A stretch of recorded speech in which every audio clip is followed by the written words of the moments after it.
dig in with our panel. Steve Forbes, Jim LeCamp, Peter Schiff, Jerry Boyer, and a very aggressive Art Laffer tonight at the top of his game. He is rushing net and hitting volleys for winners. All right, Steve Forbes, to you. Obama was very optimistic and positive last night. Let us give credit where credit is due. And yet, Steve, since his election, stocks have plunged. Now, we are down 15% year-to-date on the broad average, 51% since the peaks last October in 2007. Steve Forbes, is there hope for the American stock market? Is there hope for the U.S. economy?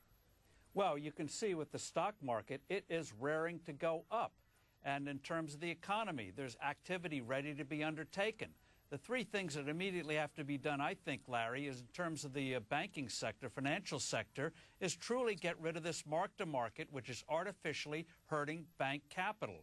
They go back to the rules they had in the past, and the people with private sector would put money into the banks that they didn't think was going into a black hole. Restore the uptick rule on short trading.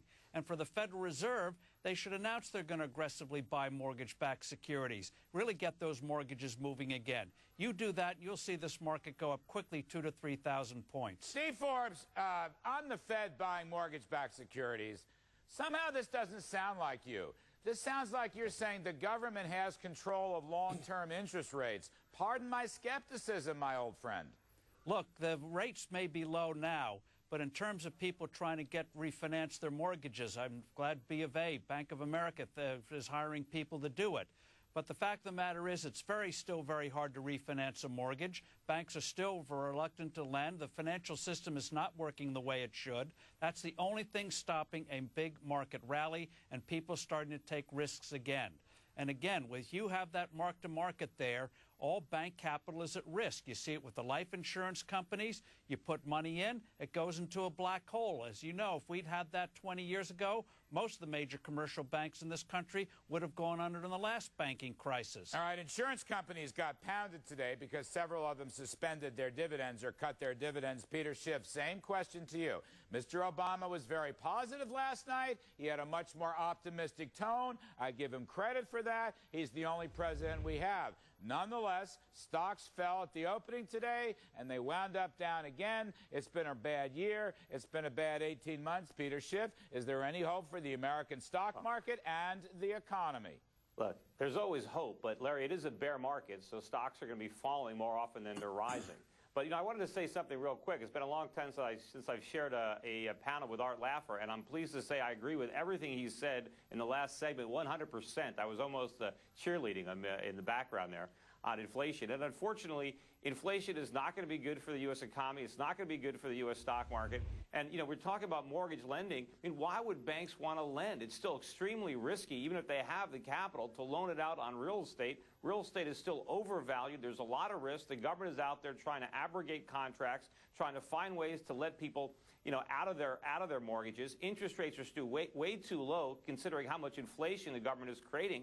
Why anybody would want to loan anybody money to refinance a mortgage is beyond me. By the way, Steve Forbes, you can buy as many mortgage-backed securities as you want, but Obama supports the so-called bankruptcy judge mortgage cramdown, which means I would think that people are going to withhold mortgage money from the market because they won't believe any of the contractual obligations. And no matter how much bonds the Fed buys, they're going to jack up interest rates. Investors know that judges may overturn contracts, the rule of law, the Magna Carta, and interest rates are going to go up, Steve Forbes. What do you make of that? Repeal the Constitution while they're at it. Yeah. No, the fact of the matter is, I think if the Federal Reserve did what it promised to do last November and aggressively buy mortgage-backed securities and get that market really liquid again, this cram down isn't going to pass Congress. It's highly unpopular. But why would you want them to do that? Like it. Steve, what?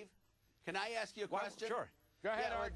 The Fed and the government has now guaranteed $5.5 trillion worth of mortgages through Fannie Mae and Freddie Mac, and it crashes even further. I mean, getting the government into the mortgage market's not going to solve this problem. It's just going to make it worse. Who wants to lend when the government's giving away money to mortgages and bailing out people who had too much leverage and who didn't deserve to buy the house they bought? No, what we're talking about here, Art and Larry, is enabling people to refinance their mortgages. These are sound customers. These are people who are still solvent. Steve, let the market determine who's a sound customer. Steve Forbes, do you support Obama's mortgage rescue plan? You know, Steve Forbes, this is the closest I've ever heard you to endorsing a big government Me too, Steve. plan. It is not a bailout. Larry, let's get real. Let's get real. We're making history tonight.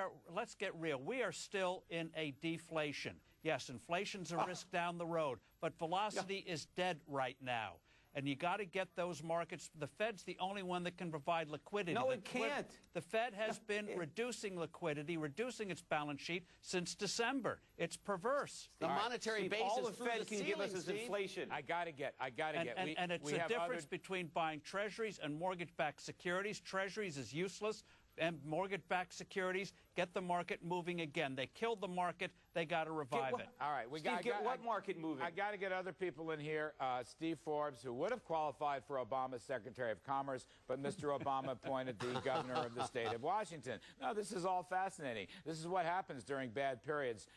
Jerry Boyer, I'm going to leave it to you to make a bullish case. And there are bullish things, Jerry, on energy and money creation, and you know them better than I know them. Can you counter this Peter Schiff pessimism and maybe even Steve Forbes' newfound love for government solutions?